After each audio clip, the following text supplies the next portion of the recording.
Нові фериални спортски игри чествуваат околу 130 учесника. Тоа се учесници од цела наша Југославија.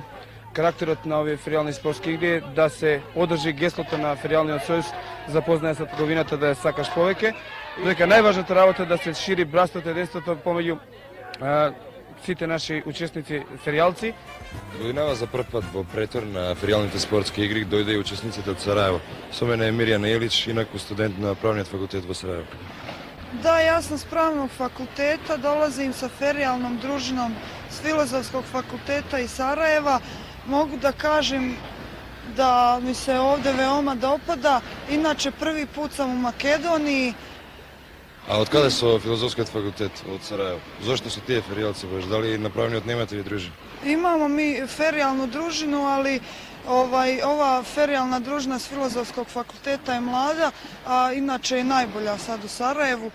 Феријалците од Скопје остваруваат соработка и со повеќе организации како што се Сока од Мостар или Астра Загреб. Овде со мене е Мирослава Петровиќ од Астра Загреб, организација која соработува со феријалците од Скопје. Ovo nam je drugi put da dolazimo u Skoplje, odnosno u Pretor.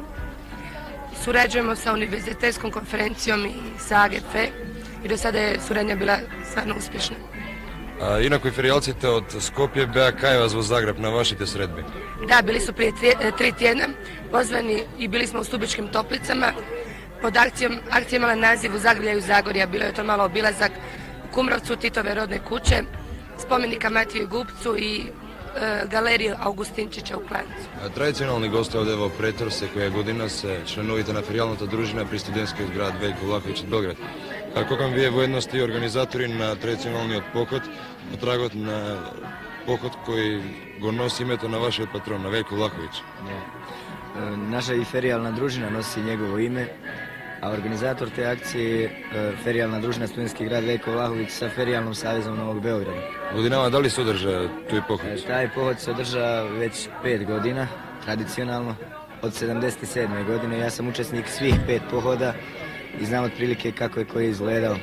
Mi imamo trajnu saradnju sa Univerzitetskom konferencijom Skoplje i ferijalnom družinom AGF i oni su stalni učesnici tog našeg tradicionalnog pohoda u kome učestvuje oko 100 ljudi.